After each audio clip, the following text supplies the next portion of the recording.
이에 블레셋 사람들이 올라와 유다의 진을 치고 레히에 가득한지라.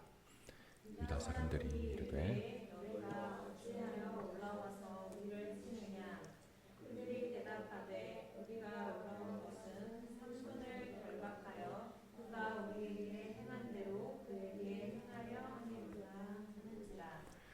유다 사람 3천 명이 에담 바위 틈에 내려가서 삼손에게 이르되 너는 블레셋 사람이 우리를 다스리는 줄을 알지 못하느냐? 내가 어찌하여 우리에게 이같이 행하였느냐 하니 삼손이 그들에게 이르되 그들이 내게 행한 대로 나도 그들에게 행하였노라 하니라. 그들이 삼손에게 이르되 우리가 너를 결박하여 블레셋 사람의 손에 넘겨주려고 내려왔노라 하니 삼손이 그들에게 이르되 너희가 나를 치지 아니하겠다고 내게 맹세하라 하며 그들이 삼손에게 말하여 이르되 아니라 우리가 다만 너를 단단히 결박하여 그들의 손에 넘겨줄 뿐이요 우리가 결단코 너를 죽이지 아니하리라 하고 새 밧줄 둘로 결박하고 바위 틈에서 그를 끌어내니라. 블레셋 사람들이 그에게 마주 나가서 여호와의 영이 삼손에게 갑자기 임하심에 그의 팔 위에 밧줄이 그의 결박하였던 손에서 떨어진지라. 삼손이 나귀의 새 턱뼈를 보고 손을 내밀어 집어들고 그것으로 1,000명을 죽이고 이르되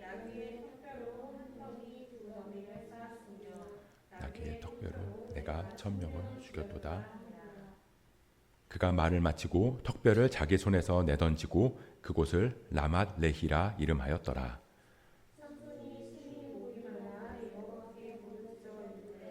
주께서 종의 손을 통하여 이 큰 구원을 베푸셨사오나 내가 이제 목말라 죽어서 할례받지 못한 자들의 손에 떨어지겠나이다 하니 하나님이 레이에서 한 우묵한 곳을 터뜨리시니 거기서 물이 솟아나오는지라.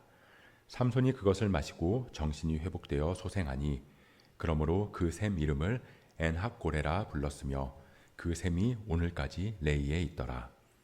블레셋 사람의 때에 삼손이 이스라엘의 사사로 20년 동안 지냈더라. 아멘. 이 프랑스의 실존주의 철학자 중에 장폴 샤르트르라는 사람이 있습니다. 이 사람이 한 말이다 아니다 출처가 불분명하기 때문에 여러 이견이 있지만요.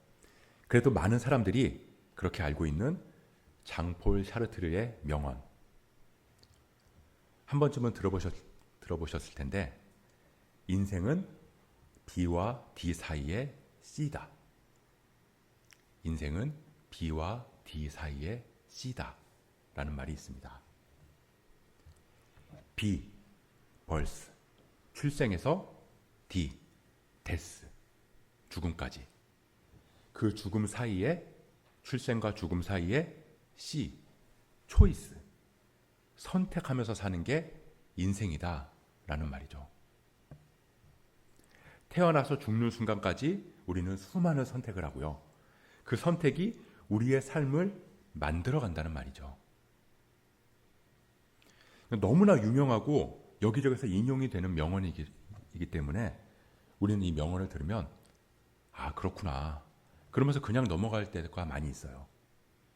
근데 생각해 보면요, 이 명언은 굉장히 기가 막히게 정확한 말이라는 걸 우리는 알 수 있습니다.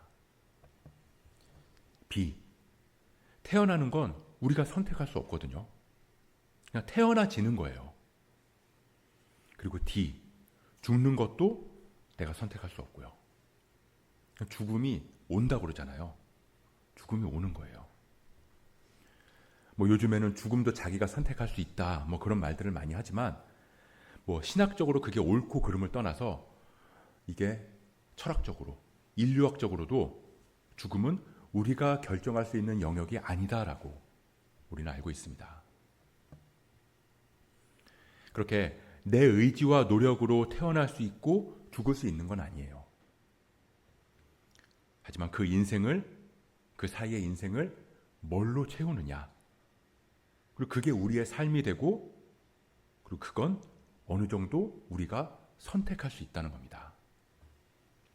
어차피 B랑 D 이건 우리의 영역이 아니잖아요. 그렇기 때문에 누군가의 인생에 대한 평가도 그 사람이 언제 태어나서 어디서 죽었느냐, 그것보다 그 사람이 살아있는 동안 어떤 일을 하고 어떤 선택을 하면서 살아왔는지로 그 사람이 평가되는 거예요. 다시 말하면 B랑 D는 우리 인생을 평가하는 데 있어서 그다지 큰 비중을 차지하는 게 아니라는 겁니다. 인생은 B랑 D 사이의 C다. 저는 이 명언을 보면서 우리의 신앙도 비슷하다는 생각이 들었어요. 우리의 신앙도 보면 우리가 하나님을 만나고 또 하나님을 믿는 건 우리의 노력이 아니잖아요.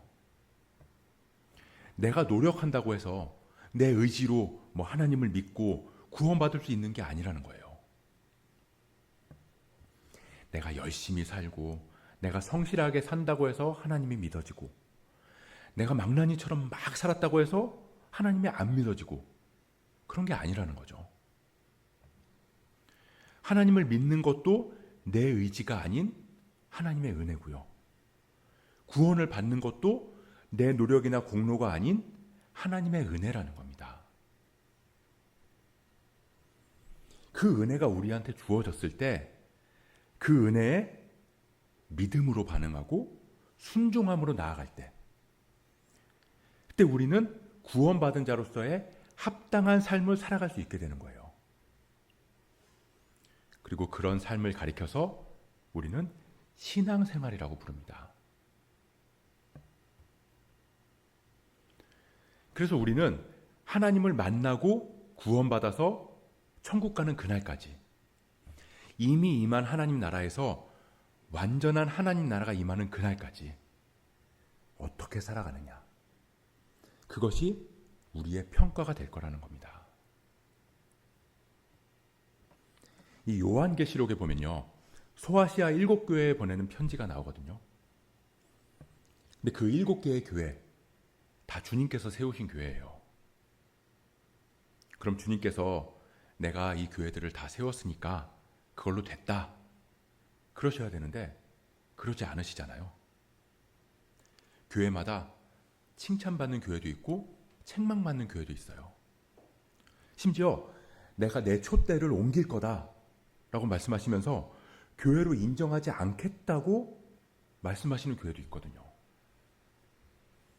그 무슨 말이냐면 하나님의 명령이 주어지고 하나님이 다시 오시는, 그러니까 주님이 다시 오시는 그날까지, 그러니까 주님이 명령하시고 주님이 다시 오시는 그날까지 그 사이를 어떻게 순종하면서 사느냐를 주님께서는 보신다는 거예요. 이 지난 시간에 우리는 이 삼손이 블레셋 여자랑 결혼하겠다고 내려가는 내용을 살펴봤습니다.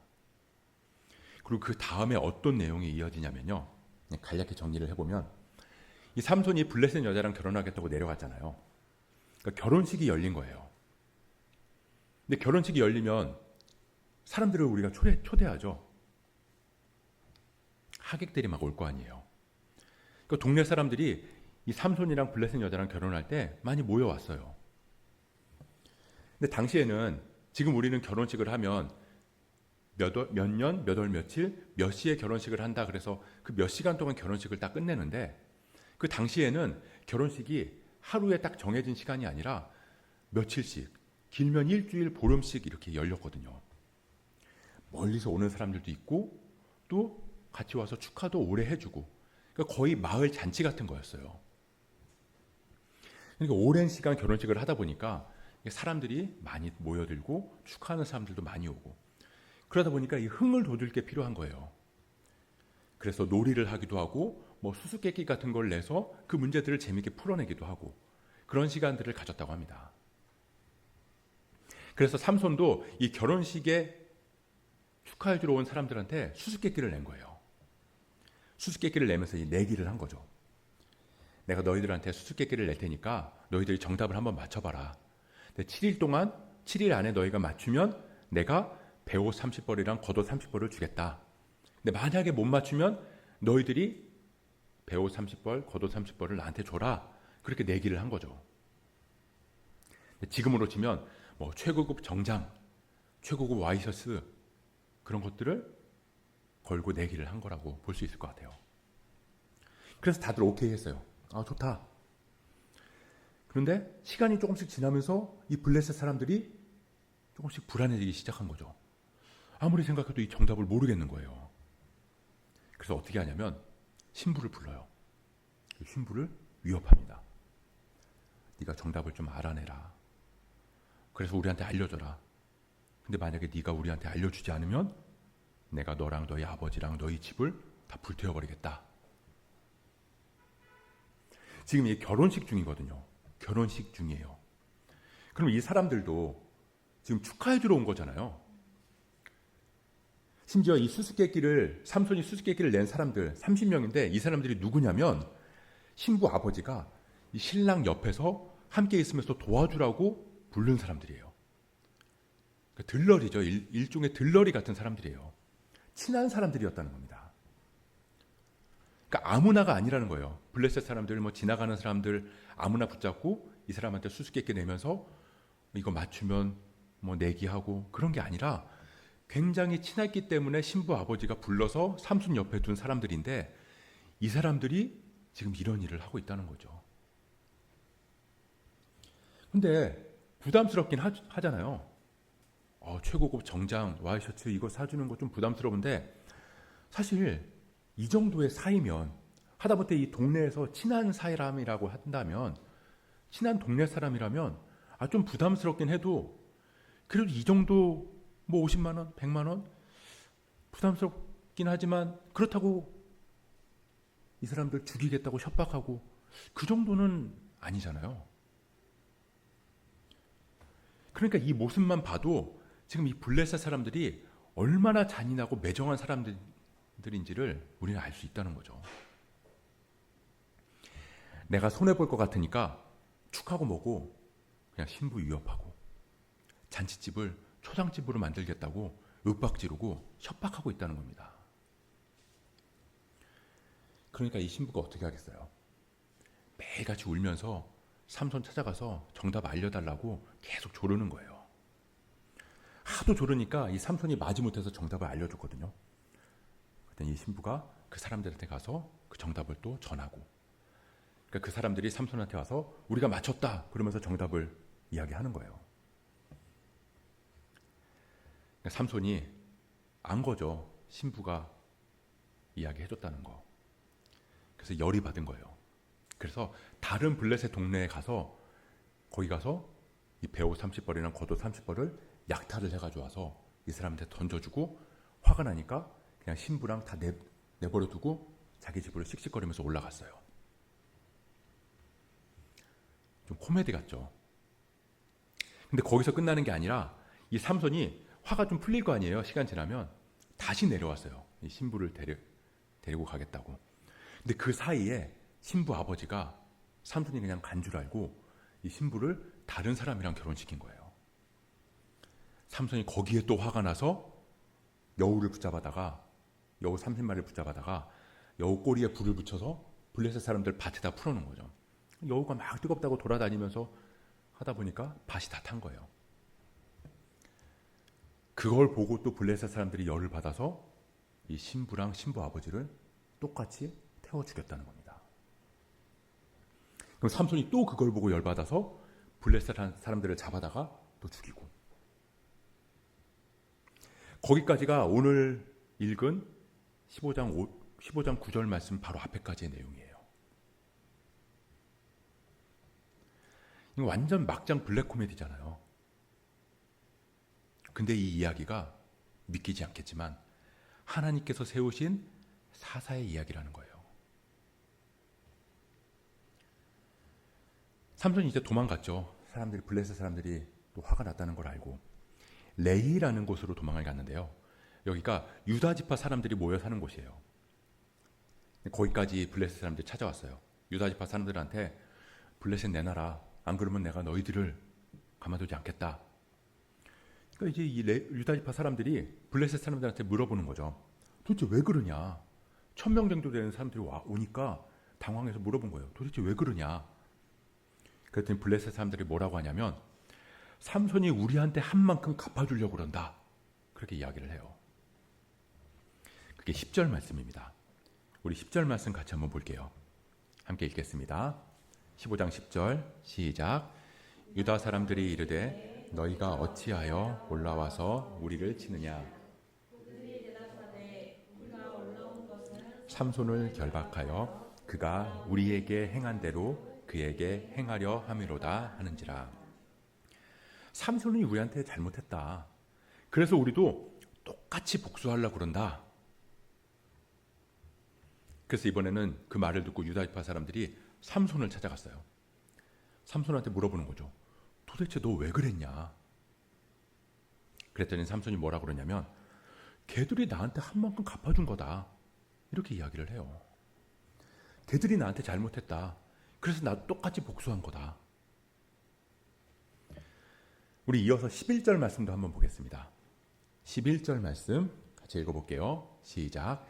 유다 사람 3,000명이 에담 바위 틈에 내려가서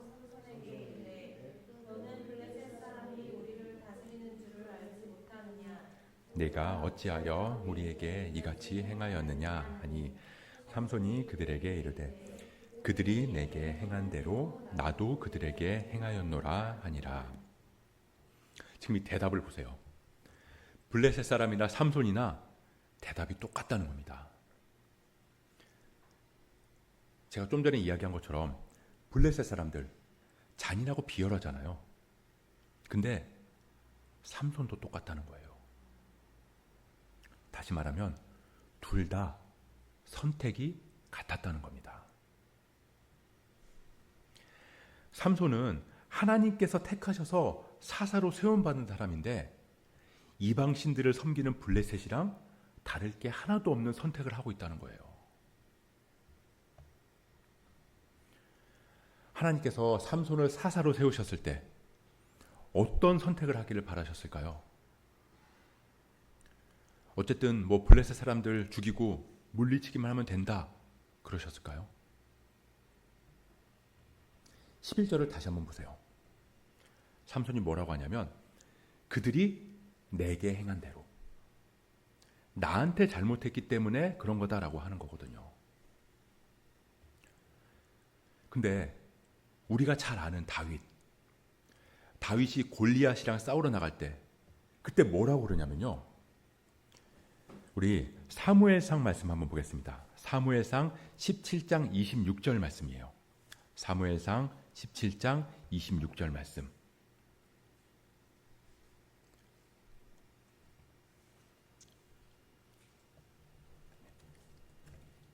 사무엘상 17장 26절 말씀.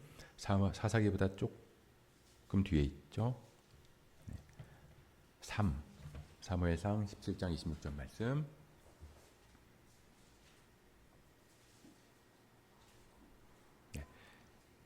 같이 읽어보겠습니다. 시작. 다윗이 곁에 서 있는 사람들에게 말하여 이르되 이 블레셋 사람을 죽여 이스라엘의 치욕을 제거하는 사람에게는 어떠한 대우를 하겠느냐. 이에 할례받지 않은 블레셋 사람이 누구이기에 살아계시는 하나님의 군대를 모욕하겠느냐. 지금 다윗이 골리앗한테 분노하고 골리앗이랑 싸우겠다고 한 이유 뭐라고 그러죠? 살아계신 하나님을 모욕하는 걸 내가 참을 수가 없어서 나가서 싸우겠다. 나한테 행한 대로 나도 행하겠다가 아니라 우리 하나님한테 행한 대로 나도 하나님의 이름으로 그에게 행하겠다. 똑같이 하나님의 택함을 받은 사람이에요. 똑같이 하나님께 택함을 받아서 공교롭게도 똑같이 블레셋 사람들이랑 싸우는 거거든요. 똑같이 블레셋 사람들이랑 싸우고 똑같이 이스라엘을 구하는 건데 그래서 하나님께 택함 받았다는 시작이랑 승리했다는 결론은 똑같은데 그 사이에 선택이 달랐다는 겁니다. 그래서 하나님의 평가 역시 한 사람은 내 마음에 합한 자다라는 평가를 받았고요. 또 한 사람은 그냥 20년간 사사로 지냈다. 끝. 자, 이어지는 삼손의 이야기 계속 볼까요? 유다 지파 사람들이 삼손을 잘 꼬드겼어요. 내가 너 죽이지 않을게. 그냥 살려는 드릴게. 그러면서 묶어서 블레셋 사람한테 보내기만 하겠다. 그렇게 잘 꼬드겨서 밧줄로 꽁꽁 묶어서 블레셋 사람들한테 넘겨줬어요. 근데 그때 갑자기 여호와의 영이 삼손한테 임한 겁니다. 그래서 묶여있던 밧줄이 불에 탄 것처럼 후두둑 하면서 끊어졌어요. 하나님께서 삼손을 건져주신 거죠. 이것도 보면 삼손이 밧줄을 끊으려고 했다는 말이 없거든요. 그러니까 삼손이 밧줄을 끊으려고 하지 않았어요. 그러니까 무슨 말이냐면 이것도 하나님의 은혜라는 겁니다. 그래서 결론은 자기를 잡으러 온 블레셋 사람들한테 승리를 거뒀다. 이게 또 결론이에요. 자, 하나님이 찾아오셔서 하나님의 영이 임하셔서 밧줄이 끊어졌고 성령님이 함께 하셔서 승리를 거뒀다. 자, 그럼 하나님의 영이 임했고 승리를 거뒀다. 그 사이에 중간이 뭘로 채워져야 될까요? 당연히 순종으로 채워져야죠. 하나님의 뜻에 따라 행동을 해야 되는 거잖아요. 근데 삼손이 이번에도 안 그랬다는 겁니다. 우리 오늘 본문 14절부터 16절 말씀인데 이 말씀도 같이 한번 읽어보겠습니다. 14절부터 16절 말씀 함께 읽습니다. 시작. 삼손이 레이의 이름에 블레셋 사람들이 그에게로 마주 나갔으며 소리 지를 때 여호와의 영이 삼손에게 갑자기 임하심에 그의 팔 위에 밧줄이 불탄 삼과 같이 그의 결박되었던 손에서 떨어진지라. 삼손이 나귀의 새 턱뼈를 보고 손을 내밀어 집어들고 그것으로 1000명을 죽이고 이르되 나귀의 턱뼈로 한 더미 두 더미를 쌓았으며 나귀의 턱뼈로 내가 1000명을 죽였도다 하니라. 이외 전쟁 영화 같은 걸 보면요, 가끔씩 막 치열하고 긴박한 막 상황 속에서 갑자기 슬로우 모션처럼 변하면서 한 사람의 행동으로 쫙 줌인되는 경우가 있거든요. 이 포탄이랑 총알이 막 빗발치는 이 상황 속에서 카메라가 한 사람을 딱 집중하고 그 사람을 딱 줌인하는 거죠. 그러면 그 사람의 표정, 눈빛, 땀방울, 이런 것들이 거친 숨소리, 이런 것들이 슬로우 모션처럼 쫙 비춰지는 거예요. 근데 그거 괜히 멋있으라고 그렇게 하는 거 아니거든요.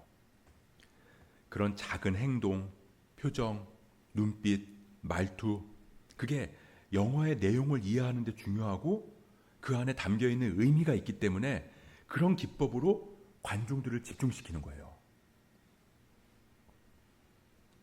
근데 이 말씀이 저는 그렇게 느껴지더라고요. 삼손을 묶어있던 밧줄이 불에 탄 것처럼 탁 끊어지자마자 슬로우 모션처럼 15절 말씀이 이어지는 거죠. 자, 15절 말씀 보세요.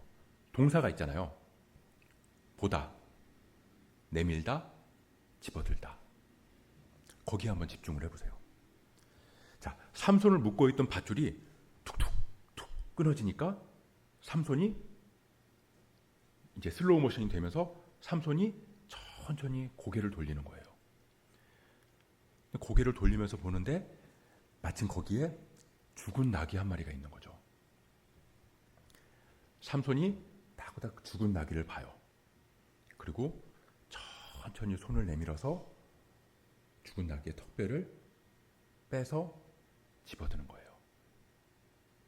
근데 여기 새 턱뼈라고 그랬잖아요. 새 턱뼈. 무슨 말이냐면 죽은 지 얼마 안 된 나귀의 뼈라는 거예요.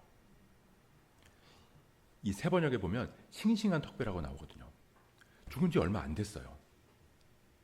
자, 삼손이 사자를 찢어서 죽였던 것처럼 죽은 나귀를 집어서 그 입을 벌려서 입을 찢고 턱뼈를 꺼냈다는 겁니다.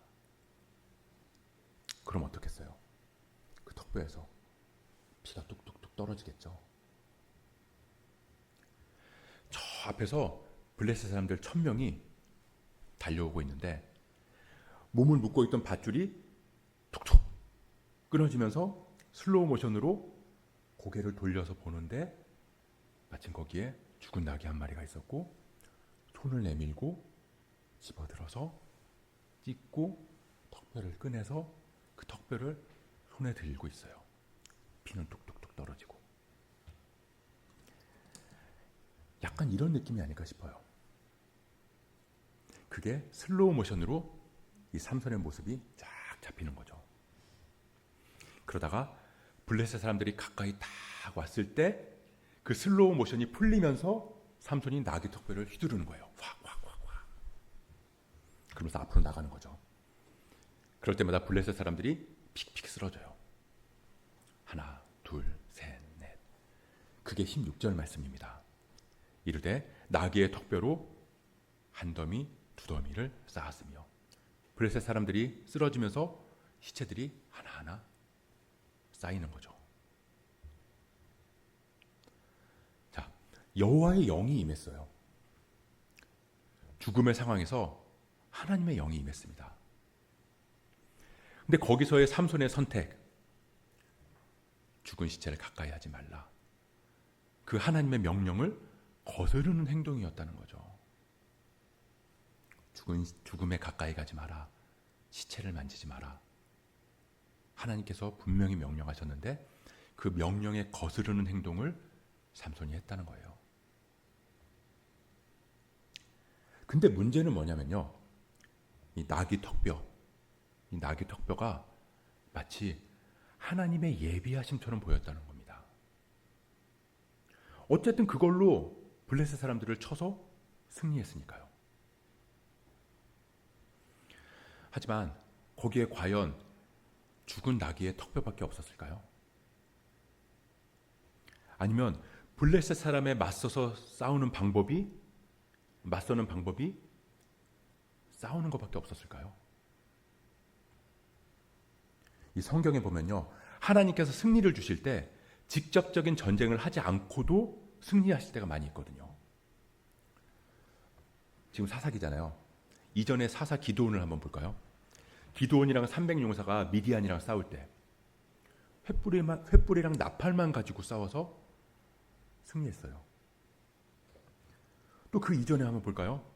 여리고성이 무너질 때 그냥 여리고성을 빙빙 돌기만 했어요. 나팔 불고. 또 후에 여호사밧 왕이 암몬 연합군하고 싸울 때, 히스기야 왕이 아수르의 사네립 왕이랑 싸울 때, 그때 보면 전쟁하지 않았다고요. 그냥 하나님께서 하라는 대로 했을 때 승리를 거뒀다는 겁니다. 칼로 치지 않아도 전쟁에서 승리하게 하신 게 성경 안에는 수두룩해요. 그러니까 중요한 건 방법이 아니라 하나님께 묻고 하나님의 뜻에 따르는 거라는 거죠. 하나님이 이미 승리를 주셨고 승리로 이끄실 거니까요. 그래서 우리는 그저 그 중간에서 하나님의 뜻을 분별하고 순종하기만 하면 되는 거예요. 근데 삼손이 선택한 건 맞서서 싸우는 거였고요. 또 거기서 선택한 게 죽은 나귀의 턱뼈였다는 겁니다. 이 신앙생활을 하다 보면요, 참 신기한 게 뭐냐면 하나님의 뜻이 아닌 것도 하나님의 뜻처럼 보일 때가 많다는 거예요. 예를 들어 볼게요. 그냥 예예요. 믿음 좋고 교회 열심히 나오는 사람이 한 명 있었어요. 근데 이분이 사업을 하고 있었는데 갑자기 어려움이 생긴 거죠. 5천만 원이 갑자기 부족해요. 그래서 기도를 막 했어요. 근데 그날 오후에 내가 고용한 세무사한테 연락이 온 거예요. 아, 사장님, 제가 확인해 보니까 이 서류를 이렇게 조금만 손대면 이 환급이 한 5천만 원 나올 것 같은데요. 제가 그 사람이 5천만 원이 부족해서 기도를 했어요. 그랬더니 정확하게 5천만 원을 마련할 수 있는 방법이 눈에 들어온 거예요. 너무 그럴듯하지 않나요? 마치 하나님께서 내 기도에 응답해 주신 것 같잖아요. 뭐 물론 서류를 조금 조작하고 뭐 없는 걸 있는 것처럼 적기는 해야 되지만 뭐 그 정도는 이런 긴박한 상황 속에서 그냥 유도리라는 말로 넘어갈 수 있을 것 같기도 하고 뭐 남들도 다 그렇게 한다고 그러는데. 자, 그럼 이거 하나님의 예비하심일까요? 아닐까요? 하나님께서 함께 하심을 믿어요. 그리고 이 어려운 상황 속에서도 하나님께서는 나를 구해 주실 것도 믿어요. 자, 하나님은 나를 자녀 삼아 주셨고 하나님은 당신의 자녀와 늘 함께 하시겠다고 약속도 하셨고 우리의 기도를 들어준다고도 하셨어요. 자, 하나님의 은혜는 그렇게 이미 부어졌고요. 상황도 잘 해결되고 승리하게 하실 것도 이미 결정돼 있어요. 그럼 내가 할 수 있는 영역 이 두 가지는 아니잖아요. 그거 나도 안다고요. 그럼 그 사이에 있는 나의 선택 이게 뭐여야 하냐는 거죠. 비록 하나님의 뜻에는 반하지만 눈에 보이는 해결책을 잡고 휘둘러서 승리해야 되는 걸까요? 그리고 나서 내가 눈에 보이는 해결책 잡고 승리하고 그리고 나서 나중에 내가 기도했더니 하나님께서 이 상황을 이렇게 해결해 주셨습니다. 그렇게 간증하면 되는 거냐고요. 내가 기도를 막 한 다음에 그 다음에 내가 하고 싶은 거 하면 그럼 못할 게 아무것도 없다. 기도로 돌파하자고 하면 다 되는 거냐는 겁니다. 근데 물론 오해하시면 안 되는 게 하나님의 뜻을 구하고 나서 그 뜻을 이루기 위해서 어려운 상황들을 돌파하자 그렇게 기도하는 게 잘못됐다는 게 아니에요. 그건 당연히 해야 되는 거고요. 하지만 그런 게 아니라 내가 그냥 내 원하는 것을 그냥 기도하고 내 방식으로 이루기 위해서 돌파하자고 이야기하는 게 잘못됐다는 겁니다. 예를 들어서 하나님은 멀쩡한 건물 놔두고 새로 교회 짓는 거 바라지 않으시는데 그게 하나님의 뜻인지 묻지도 않고 그냥 우리가 정했으니까 기도로 돌파하자 그러면서 어떻게든 헌금을 걷고 어떻게든 그 일을 이루어 나가고 그러고 나서 그게 다 이루어진 다음에 기도하면 못할 게 없다 그렇게 간증하면 되냐는 거예요. 그렇게 그러면 아름답게 마무리 되냐는 거죠. 자, 16절 17절을 보세요. 삼손은 나귀 턱뼈를 집어드는 게 하나님의 뜻인지 아닌지 묻지 않아요. 그래도 그걸로 블레셋 사람들 1000명이나 쳐 죽였으니까 그러면서 그 턱뼈 내던지면서 라만레히 무슨 뜻이냐면 턱뼈의 산이라는 뜻이에요. 자, 하나님께서 승리하게 하신 산이 아니라 내가 집어든 턱뼈의 산이다. 그리고 나서 19절을 보면요. 목이 말라서 하나님께 또 부르짖어요. 그랬더니 하나님께서 물이 솟아나게 하세요. 그러니까 삼손이 뭐라고 하냐면 하나님의 셈이 아니라 에낙고레. 무슨 뜻이냐면 부르짖는 자의 셈이란 뜻이에요. 그 주체가 하나님이 아니라 나라고요. 하나님이 주신 게 아니라 내가 부르짖어서 된 거다. 부르짖는 자의 셈. 그러니 너희들도 부르짖어라. 열심히 부르짖고 간절히 부르짖으면 뭐든지 다 할 수 있다.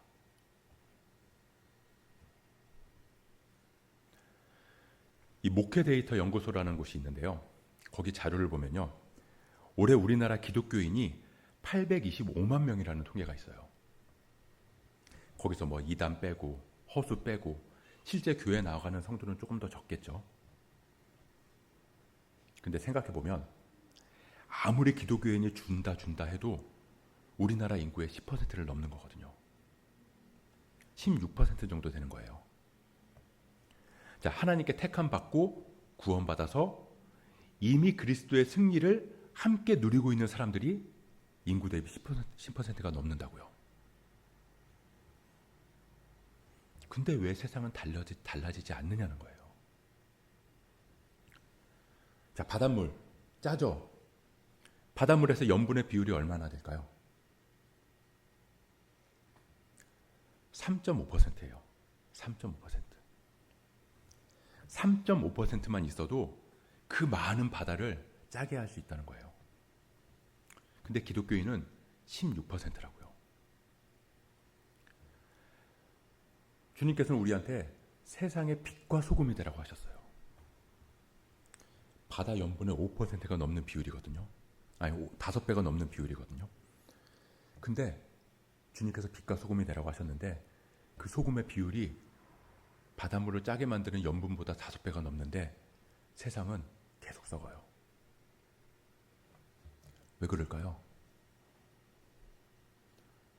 선택이 세상 사람들하고 똑같으니까. 하나님이 아무리 사사로 세우셨어도 네가 나한테 한 대로 내가 갚아줄게. 아무리 그리스도인으로 부르시고 구원해 주셨어도 내가 기도했다. 내가 부르짖었다. 내가 위로받겠다. 내 필요를 채우겠다. 하나님이 아니라 나를 위한 신앙생활을 하고 삶에서도 나를 위한 선택만 하고 그러다 보니까 그리스도인으로서의 열매가 맺히지 않는다는 거죠. 자, 이 이야기, 이 모든 게 삼손한테 여호와의 영이 임한 직후였어요. 여호와의 영이 임했음에도 삼손은 하나님께서 기뻐하시는 대로 살지 못했다는 거죠. 우리도 삼손처럼 그럴 수 있다는 겁니다. 어떻게 하면? 성령을 오해하면, 하나님의 영을 오해하면. 자, 우리가 성령 충만하면 제일 먼저 떠오르는 거, 병 고치고 귀신 쫓고 앞일 예언하고 이런 게 제일 먼저 떠오르잖아요. 그래서 성령 집회, 성령 은사, 그런데 가면 치유 사역한다, 예언 사역한다, 방언받게 해주겠다 이러면서 네 몸 건강해질 거야, 네 앞일 알려줄 거야. 오직 나를 위한 신앙생활을 하는 경우가 많다고요. 근데 성경에서 뭐라고 하냐면요, 성령이 임하면 예수님을 주님으로 고백한대요. 하나님의 영이 임하면 하나님을 아버지라고 부를 수 있대요. 성령은 이런 거예요. 무슨 말이냐면 우리가 하나님께 부름받고 구원받은 그리스도인이라면, 한마디로 은혜 받았다면 성령으로 예수님을 주님이라고 고백하고요, 하나님을 아버지라고 부를 수 있다는 거예요. 한마디로 주님의 뜻대로 살아갈 수 있는 힘을 준다는 말이에요. B와 D 사이에서 세상의 방식이 아니라 주님의 뜻대로 C, 초이스, 선택할 수 있게 된다는 겁니다.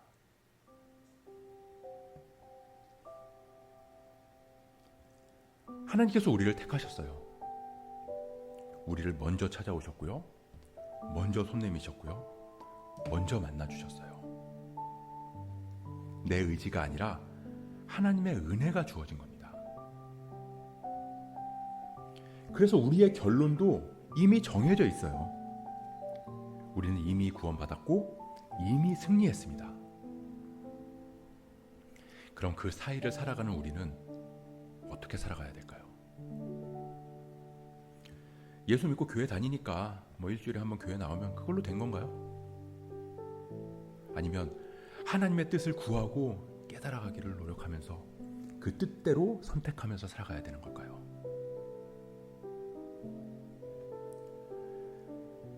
우리한테 성령이 임했다는 건 이 땅에서 좀 더 풍족하고 건강하고 안락하게 살라고 하는 게 아니라, 그냥 구원받았으니까 그걸로 만족하면서 살아가라는 게 아니라, 다윗처럼 하나님의 뜻대로, 하나님 기뻐하시는 대로 빛과 소금의 삶을 살아가기 위해서인 줄 믿으시기 바랍니다. 구원받은 자로서의 합당한 삶을 선택하면서 나가는 거죠. 그럴 때 우리 안에는 성령의 열매가 맺히는 거예요. 사랑, 희락, 화평, 오래 참음, 자비, 양성, 양선, 충성, 승성, 온유, 절제, 이 성령의 열매들이 맺히게 될 줄 믿습니다. 이렇게 우리가 B랑 D 사이에서 이미 임한 하나님 나라와 아직 오지 않은 하나님 나라, 주님 만난 그날부터 주님 다시 오실 그날, 그 사이에서 그리스도인으로서의 합당한 C의 삶을 살아갈 수 있기를 주님의 이름으로 간절히 축원합니다.